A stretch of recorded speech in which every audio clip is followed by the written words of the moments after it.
నమస్తే. ఇన్నాళ్ళు నన్ను సపోర్ట్ చేస్తూ, ఎంకరేజ్ చేస్తూ మీ ప్రేమని నాకు అందిస్తున్న ప్రతి ఒక్కరికి కృతజ్ఞతలు. అలాగే ఈ వీడియో కూడా ఖచ్చితంగా మీకు ఉపయోగపడుతుంది. లైక్, షేర్ అండ్ సబ్స్క్రైబ్ చేసి మీ సపోర్ట్‌ని నాకు అందించండి. అలాగే ఈ వీడియో పట్ల మీకున్న అభిప్రాయాన్ని కామెంట్ సెక్షన్‌లో కామెంట్ చేసి తెలియజేయండి. ఇప్పుడు వీడియోని చూద్దాం. నమస్తే. Welcome to our channel. నేను పద్మిని. ముందుగా ప్రేక్షకులందరికీ శ్రీ క్రోధినామ సంవత్సర ఉగాది శుభాకాంక్షలు. ఉగాది అంటేనే ప్రథమంగా మనకు గుర్తొచ్చేటటువంటి అంశం పంచాంగ శ్రవణం. ఖచ్చితంగా పంచాంగ శ్రవణం చేస్తాము. అలాగే ఈ సంవత్సరం పాటు అంటే ఈ ఉగాది నుంచి వచ్చే ఉగాది వరకు కూడా గ్రహచారం ఎలా ఉంది, గ్రహాలు ఇచ్చేటటువంటి ఫలితాలు ద్వాదశ రాశుల వాళ్ళకి ఎలా ఉంది అనేది ఖచ్చితంగా తెలుసుకునేటటువంటి ప్రయత్నం చేస్తాము. ఒకవేళ ప్రతికూల ఫలితాలని ఇస్తున్నట్టయితే ఖచ్చితంగా తీసుకోవాల్సినటువంటి జాగ్రత్తలు తీసుకుంటూ దైవారాధనని ప్రత్యేకంగా చేసుకుని స్మార్ట్ వేలో వచ్చేటటువంటి కష్టాల నుంచి బయటపడే ప్రయత్నం ఖచ్చితంగా చేస్తాము. మరి ఈ రోజు కూడా మనకి క్రోధినామ సంవత్సర ఫలితాలని అందించడానికి మనతో పాటు ఇద్దరు ఆధ్యాత్మికవేత్తలు సిద్ధంగా ఉన్నారు. ఒకరు లలిత ఉపాసకులు, వాస్తు జ్యోతిష పండితులు బ్రహ్మశ్రీ నానాజీ పట్నాయక్ గారు, అలాగే సూర్య ఉపాసకులు విక్రమాదిత్య గారు. మరి వీరిద్దరూ కూడా ఒకరు ద్వాదశ రాశులకి కూడా గ్రహచారం ఎట్లాంటి రిజల్ట్స్ ఇస్తోంది అనేది తెలియజేయబోతున్నారు. అలాగే మనకున్నటువంటి వెజిటబుల్ థెరపీని ఆధారంగా చేసుకుని కూరగాయలతో ఎట్లా మనకు వచ్చేటటువంటి సమస్యల నుంచి అధిగమించవచ్చు అనేది విక్రమాదిత్య గారు తెలియజేస్తారు. మరి కార్యక్రమాన్ని మొదలు పెడదాం. ముందుగా ఇద్దరికి నమస్కారం అండి.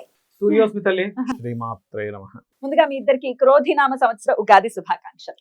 మన ప్రేక్షకులందరికీ కూడా క్రోధినామ ఉగాది శుభాకాంక్షలు. అయితే ఈ సంవత్సరం క్రోధినామ సంవత్సరం అయినందుకు ఎటువంటి బ్యాడ్ ఎఫెక్ట్స్ కలగకుండా ఉండాలి, అందరికీ శుభం కలగాలని మనస్ఫూర్తి కోరుకుంటున్నాను. మీ విషెస్ కూడా సౌర కుటుంబ సభ్యులందరికీ కూడా క్రోధినామ సంవత్సర ఉగాది శుభాకాంక్షలు. అందరూ కూడా ఆయురారోగ్యాలతో అష్టైశ్వర్యాలతో సూర్యనారాయణమూర్తి పరిపూర్ణమైనటువంటి అనుగ్రహంతో హాయిగా ఆనందంగా జీవించాలని మనస్ఫూర్తిగా కోరుకుంటూ, అంటే ఇక్కడ క్రోధినామ సంవత్సరం అంటే తన కోపమే తన శత్రువు కాబట్టి అందరం కూడా దాన్ని అదుపులో ఉంచుకోగలిగితే ఈ సంవత్సరం అందరికీ శుభదాయకంగా అవుతుందని మనసా వాచా కర్మేణ ఆశిస్తున్నాను.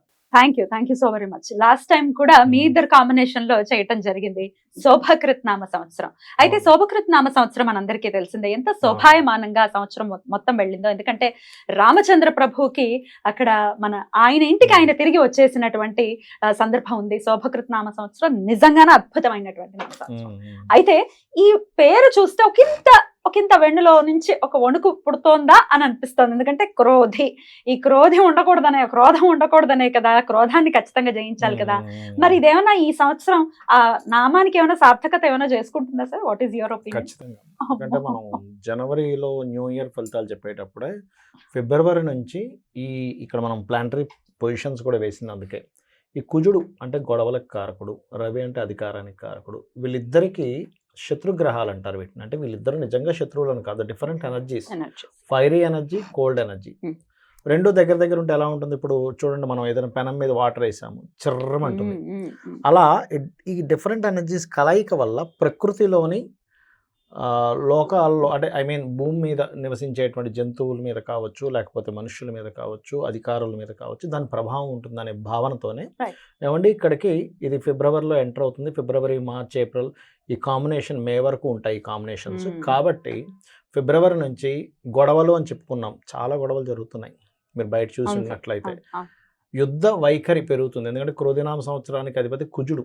ప్రధానంగా యుద్ధం చేయాలి అంటే ఒక విషయం ఏదైనా మనకి ఇప్పుడు ఒక విషయం జరిగినప్పుడు మాట్లాడుకోవచ్చు, గొడవ పెట్టుకోవచ్చు.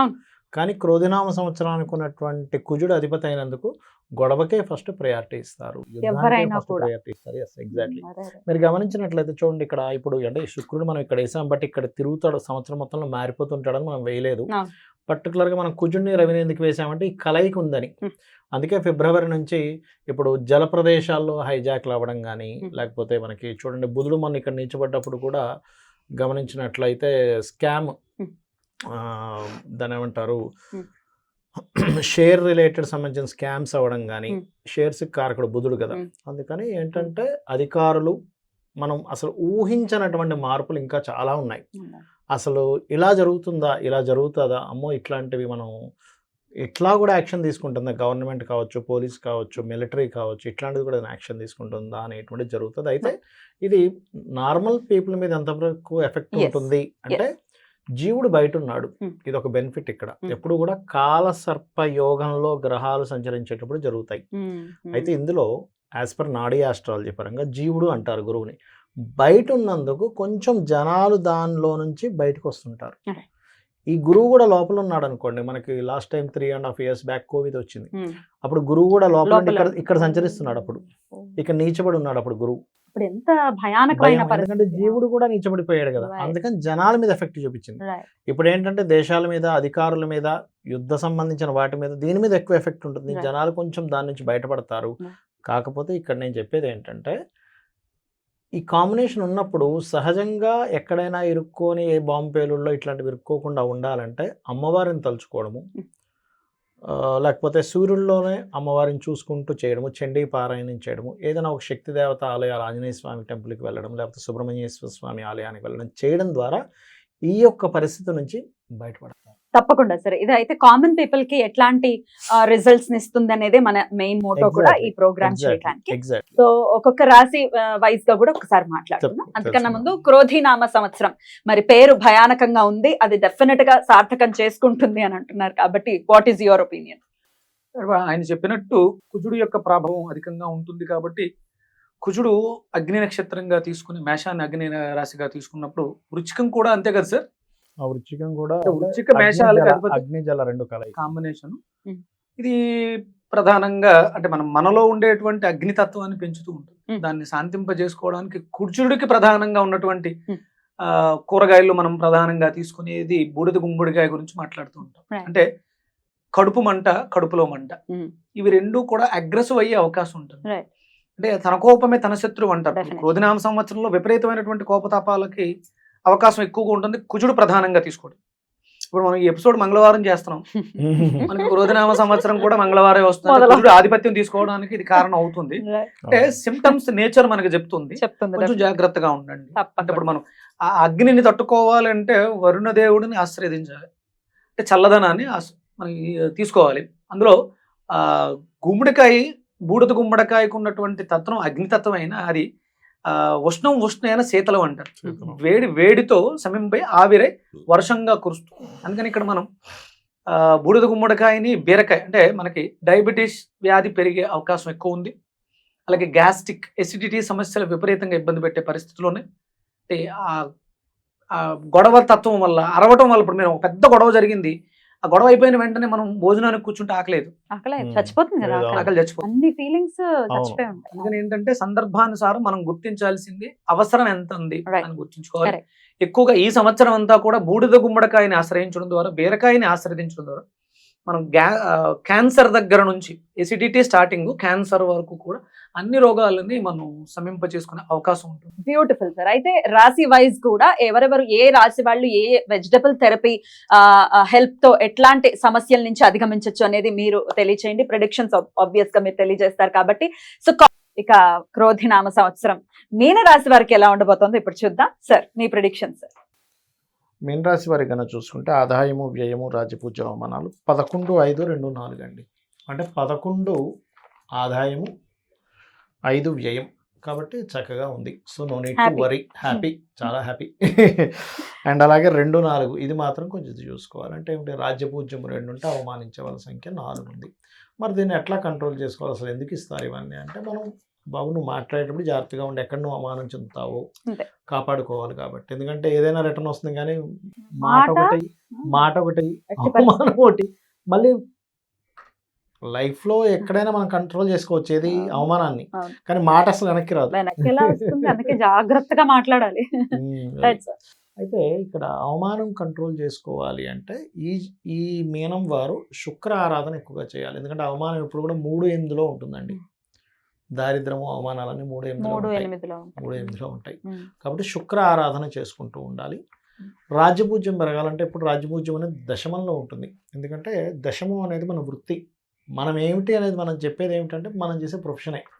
మిమ్మల్ని గౌరవిస్తారంటే దేని ద్వారా గౌరవిస్తారు, కలెక్టర్ గారు అంటాం, లేకపోతే ఇంకోటి ఏదో ఉంటుంది అట్లా. కాబట్టి రాజ్యపూజ్యం పెరగాలంటే దత్తాత్రేయుడు ఆరాధన, ఇది తగ్గాలి అంటే, అవమానం తగ్గాలంటే శుక్ర ఆరాధన, అమ్మవారి ఆరాధన చేసుకుంటే కంట్రోల్ అవుతుంది. అయితే వీరికి పర్టికులర్గా ఏంటంటే ఈ రాశి వారికి రాశిలో ఎప్పుడైతే రాహు సంచరిస్తుంటాడో ఇల్యూజన్స్ పెరుగుతుంటాయి, Hmm. భ్రమలు పెరుగుతుంటాయి, ఏదో జరిగిపోతుందేమో అనే ఆలోచన పెరుగుతుంటుంది. బికాజ్ ఆఫ్ 5th లార్డ్ చంద్రుడు కదా ఇక్కడ ఉన్నది. సో అదేం చేస్తుందంటే క్యాప్చర్ చేస్తుంది. అంటే కొత్త ఏదో ఏదో జరగబోతుంది, ఇలా జరిగిపోద్దేమో అలా జరిగిపోద్దేమో అనేటువంటి భ్రమలు కలిగిస్తుంటుంది. ఫస్ట్ ఆ భ్రమ నుంచి బయటికి రావాలి. అది భ్రమే. వీళ్ళ డూస్ డోంట్స్లో Hmm. చేయకూడదు ఏంటంటే, నాకు ఫస్ట్ ఇది భ్రమ, నేను అనవసరంగా భ్రమల్లో బ్రతుకుతున్నాను, ఊహించుకోవద్దు. ఊహించుకోవద్దు, ఎక్కువ ఊహల్లోకి వెళ్ళకూడదు. Right. ఇది ఫస్ట్ గుర్తుపెట్టుకోవాలి. ఈ ఊహలు కంట్రోల్ ఎలా అవుతాయి? Hmm. రాహు కంట్రోల్ అవ్వాలి ఇక్కడ. అంటే ఏంటి? దుర్గా ఆరాధన, ఓం దుమ్ దుర్గాయ నమః ఎంతసేపు చేసుకుంటే అంత ఫలితం. క్లియర్ అవుతుంది. Right. అలాగే సప్తమ కేతువు లగ్న రాహు అవడం వల్ల పార్ట్నర్స్ని ఎంపిక చేసుకునేటప్పుడు life partner or business partner ఈ విషయంలో తొందరపాటు పనికిరాదు. బికాజ్ ఆఫ్ రాహుకేతు యాక్సెస్లో ఉంది కదా, Hmm. అందుకని ఈ జాగ్రత్త ఖచ్చితంగా తీసుకోవాలి. Hmm. అండ్ అలాగే మరొక విషయం ఏంటంటే, ఈ రాశి వారికి సహజంగానే ఇప్పుడు ఏలినాటి శని జరుగుతుంది. నడుస్తుంది. ఎప్పుడైనా ఏలినాటి శని 12వ స్థానంలో ఉన్నప్పుడు అది ఇన్వెస్ట్మెంట్ అండ్ ఖర్చుల స్థానంలో ఉన్నాడు కాబట్టి తొందరపడి మనం ఏమైనా ఎక్కువ ఖర్చులు పెడుతున్నామా, ఎక్కువ ఇన్వెస్ట్మెంట్ చేస్తున్నామా, ఈ కంట్రోల్ ఖచ్చితంగా వీళ్ళు చేసుకోవాలి. ఇవి వీళ్ళు చేయకూడనటువంటి విషయాలు. వీళ్ళు చేయి అంటే వీళ్ళకి బాగా కలిసి బాగుంది. వచ్చేటువంటివి ఏమిటి? Hmm. ఒక్కోసారి మనం చూడండి, కొంతమంది చదువుతూ మధ్యలో ఎక్కడో బ్రేక్ వస్తుంది, హైయర్ ఎడ్యుకేషన్ చేయాల్సింది, మళ్ళీ సడన్గా ఒకసారి చేస్తారు హైయర్ ఎడ్యుకేషన్ చదివితే మళ్ళీ ఒక మంచి దీంట్లోకి వెళ్ళిపోతారు సడన్గా. Hmm. వీళ్ళకి ఈ సంవత్సరం ఏంటంటే ఏదైనా ఉన్నత విద్యకి సంబంధించి తీసుకొని వీళ్ళు కనుక మళ్ళీ రీస్టార్ట్ చేసినట్లయితే వీళ్ళకి అది లైఫ్ ఇస్తుంది, మంచి లైఫ్ ఇస్తుంది. బికాజ్ ఆఫ్ 2 గ్రహాలకు డబుల్ ట్రాన్సిట్ 9,000 మీద. 9,000 అనేది ఉన్నత విద్యలు. ఉన్నత విద్యలో కొంచెం బ్యాంక్ బ్యాలెన్స్ పెరగడము, తండ్రి లేదా గురువుల నుంచి సపోర్ట్ రావడము, ఇటువంటివన్నీ కూడా ఈ 9,000 యాక్టివేషన్ వల్ల పూర్వజన్మ సంబంధించిన పుణ్యం ఎంతో కొంత వీళ్ళకి యాక్టివ్ అవ్వడం, ఇటువంటివి కలుగుతాయి. సో ఇది ఇక మిగతా అంశాలు కనుక చూసుకుంటే, ఫినాన్షియల్గా చూసుకున్నట్లయితే ఫైనాన్షియల్గా కొంచెం అంటే సహజంగానే ఏలినాటి ఖర్చులు ఎక్కువ ఉన్నాయి కాబట్టి ఫైనాన్స్ కొంచెం అడ్జస్ట్ అవుతూ ఉంటుంది. No need to worry. ఎందుకంటే ఎట్లాగో బ్యాంకింగ్ స్థానం బాగుంది కాబట్టి బ్యాంకులో బ్యాలెన్స్ అనేది పెరుగుతుంది కాబట్టి కొంచెం టైట్ అయినా మళ్ళీ బ్యాంక్ బ్యాలెన్స్ పెరగడం ఈ రకమైనటువంటి ఇబ్బంది లేకుండా ఉంటుంది. అండ్ అట్లాగే కొంచెం ప్రాపర్టీస్ తీసుకునేటప్పుడు కొద్దిగా చూసుకొని తీసుకోవాలి. ముఖ్యంగా ఇక్కడ ఈ కాంబినేషన్ ఈ సంవత్సరం ఏంటంటే 12th హౌస్ అని లగ్నంలో రాహువు, అంటే ఈ వరుస చూసుకుంటే కనుక కొంచెం సంతానం విషయంలోని కొంచెం జాగ్రత్తగా ఉండాలి. బట్ రాజకీయంగా అండ్ క్రియేటివ్ ఫీల్డ్లో ఉండేటువంటి వారు కొంతవరకు అవకాశాలు కూడా వస్తాయని చెప్పుకోవచ్చు. అండ్ అట్లాగే ఇంకోటి ఏంటంటే ఇక్కడ చూసుకున్నట్లయితే విదేశాలకు వెళ్ళి ఉన్నత విద్యలు నేర్చుకోవడానికి చాలా బాగా ప్లానటరీ పొజిషన్స్ చాలా యోగ్యవంతంగా ఉన్నాయి చెప్పాలంటే. సో దానికి బాగుందని చెప్పుకోవచ్చు. హెల్త్ అంటే ఒకటేనమ్మా, ఇక్కడ గమనించుకున్నట్లయితే వీళ్ళకి బ్యాక్ పెయిన్స్ ఎక్కువగా వస్తుంటాయి, నడువు నొప్పి. చెకప్ చేయించుకుంటే ఏం కనబడదు. ఎప్పుడైనా సరే లగ్నం రాహుకేతు యాక్సిస్లో ఏదైనా రోగం వచ్చిందనుకోండి, చెకప్ చేయించుకుంటే ఏమీ లేదంటారు, కానీ ఈ పేషెంట్ ఏమీ లేదు నీ ఫీలింగ్, నువ్వు అనవసరంగా ఇది చేస్తున్నావు, నువ్వు మా నిద్ర మాత్రలు వేసుకో, నువ్వు నిద్రపో కాసేపు, ఇవన్నీ చెప్తూ ఉంటారు. ఏమీ అర్థం కాదు. ఏమిటి ఎందుకు వస్తుందో చెకప్ చేసే వాళ్ళకి అర్థం కాదు, డయాగ్నోజ్ అవ్వదు. ఫస్ట్ ఆఫ్ ఆల్ ఏంటంటే ఎప్పుడైనా కూడా రాహుకేతు యాక్సెస్లో పడ్డప్పుడు ఏమవుతుందంటే డయాగ్నోజ్ అవ్వదు. ఏ విధైనా సరే డయాగ్నోజ్ అవ్వదు, గుర్తుపెట్టుకోండి. సో డయాగ్నోజ్ అవ్వదు కాబట్టి అది అవ్వాలి అంటే మీరు చేయాల్సింది ఏమిటంటే రాహుకేతువులకి చేసుకోవాలి. చేసుకుంటే అప్పుడు డయాగ్నోజ్ అవుతుంది. అంటే ఏం చేయాలి? రాహుకేతువులకి దీపారాధన చేయడము, దుర్గా మరియు గణపతి యొక్క ఆరాధన చేయడము, ఇవి ఎక్కువగా చేస్తూ ఉండాలి. మెయిన్గా వీళ్ళకి ప్రాబ్లం ఎందుకు వస్తుంది అంటే హెల్త్ ఇష్యూ అనేది వీళ్ళు తీసుకున్న ఫుడ్ వల్ల వస్తుంది. ఎప్పుడు కూడా ఫుడ్ మనం తీసుకునే ఫుడ్ 7th హౌస్లో ఉంటుంది. అంటే ఏదో తినకూడని ఫుడ్ తిన్నాము. జ్యోతిషాస్త్రంలో మీరు ఎలాంటి ఫుడ్ తింటారని చెప్పేది 7వ భావం చూసి చెప్పమని చెప్పారు. ఎందుకంటే మీరు ఇప్పుడు ఎగ్జాంపుల్ ఒక వ్యక్తి ఒక ఫుడ్ తింటున్నాడంటే పూర్వజన్మలో చేసుకున్న ఫుడ్ పుణ్యము ఈ వ్యక్తికి ఈ జన్మలో ఫుడ్ తినేలా ఇస్తుంది. సో 7th హౌస్లో ఎప్పుడైనా కేతు సంచరించేటప్పుడు గోచారంలో తీసుకున్న ఫుడ్ ద్వారా హెల్త్ ఇష్యూస్ వస్తాయి. కాబట్టి తీసుకునే ఫుడ్లో చాలా జాగ్రత్తగా ఉండాలి. తీసుకుంటే ఆటోమేటిక్గా వీరికి బాగుంటుందని చెప్పొచ్చు. కొంచెం బ్యాక్ పెయిన్స్, భ్రమలు, ఇల్యూజన్స్, ఇట్లాంటి హెల్త్ ఇష్యూస్ అంటే మానసికమైనటువంటివి వచ్చే ఛాన్సెస్ ఉంటాయి. దీనికి రెమెడీస్ విక్రమాదిత్య గారు చెప్తారు. చేస్తారు. ఇల్యూషన్, మాయా. చాలా అద్భుతంగా చెప్పారు సార్, చాలా అద్భుతం. మీరు అమ్మవారి చెప్తూ- అనుగ్రహం. అంతే అంటే ఆ కాంబినేషన్ అలా కలిపి మనకి ఇలా ఇవ్వడం అనేది మన అదృష్టం. అలాగే Correct. మన సౌకర్యం చేసుకున్నటువంటి ప్రేక్షకులు ఇక డెఫినెట్లీ, కాకపోతే వీళ్ళిద్దరిని కూర్చోబెట్టడానికి ఒక ఇంత సంశయం ఏర్పడింది, ఏర్పడింది. కానీ ఈశ్వరానుగ్రహం కూర్చున్నారు. ప్రకృతి సహకరించారు. సహకరించింది. కొంచెం ఇబ్బంది పెట్టినా సహకరించింది. ఇబ్బంది ఏం లేదు, ఇబ్బంది లేదు. ఇబ్బంది సంశయం లేదు. అంతే. సంశయం అంతే. చెప్పండి. చాలా అద్భుతం సార్. Hmm. ఇది కఫాదిత్యం అధికంగా ఉండేటువంటి జాతకం మీనరాశి అనేది. వీళ్ళకు ఇప్పుడు గురుగారు చెప్పిన లెక్క ప్రకారం అంటే సహజంగా మనం చాలా రకాల వెజిటేబుల్స్ మాట్లాడతాం, కానీ ఇప్పుడు ఆయన మాట్లాడుతున్నప్పుడు ఆయన చెప్పేటువంటి థీరీని అనుసరిస్తూ నేను ఇక్కడ రాసుకోవడం జరుగుతుంది. వాళ్ళకి వచ్చే సమస్యల నుంచి మనం ఎదుర్కోవడానికి, అది ఆర్థికంగా, ఆరోగ్యపరంగా, మానసిక పరంగా తీసుకోవడానికి వీళ్ళకి తృతీయ స్థానం అయినటువంటి వృషభాన్ని ప్రధానంగా తీసుకుని, అలాగే 3/8 కాంబినేషన్లో తీసుకున్నాం గురుగారు చెప్పిన లెక్క ప్రకారం. 3/8 కాంబినేషన్ తీసుకుంటే శుక్రుడు ప్రధానంగా తీసుకుని, తృతీయ అష్టమ వంకాయ మునక్కాడ, అలాగే ద్వితీయం ధనస్థానం వాక్కు స్థానం కాబట్టి బూడిద గుమ్మడికాయని యాడ్ చేయడం జరిగింది. కోపావేశాలు అంటే మనం కోపం వచ్చినప్పుడు ఆవేశంగా మాట్లాడతాం, అది ఒక్కొక్కసారి మనకి కూలబట్టేలా కూడా చేసేస్తుంది, నిస్సత్తువుకి తీసుకొచ్చేస్తుంది. అందుకని ఈ 3 కాంబినేషన్లు పెట్టడం జరిగింది. వంకాయ మునక్కాడ బూడిద గుమ్మడికాయ తమలపాకులు కాంబినేషన్లో జ్యూస్ తీసుకోవడం ద్వారా ఆయన చెప్పినటువంటి జాతక పరిష్కారం లభిస్తుంది, ఆరోగ్యం కూడా మెరుగుపడుతుంది. ఇంకోటి చెప్పారు డయాగ్నోస్ అవ్వడానికి ఇబ్బందులు అని చెప్పేసి, అది ఇక్కడ చతుర్థాన్ని కూడా తీసుకోవడం జరిగింది. చతుర్థం 4th and 11 కాంబినేషన్ తీసుకుని గోరుచిక్కుళ్ళు, నిమ్మకాయ, దొండకాయ కాంబినేషన్ తమలపాకులతో తీసుకోవడం ద్వారా చాలా వరకు పరిష్కారం లభించేస్తుంది, చాలా బాగుంటుంది. మానసిక పరంగా ఇల్యూషన్స్ లో ఉంటారు, మానసిక పరంగా దృఢంగా తయారవ్వటం కోసం ఏం చేయొచ్చు?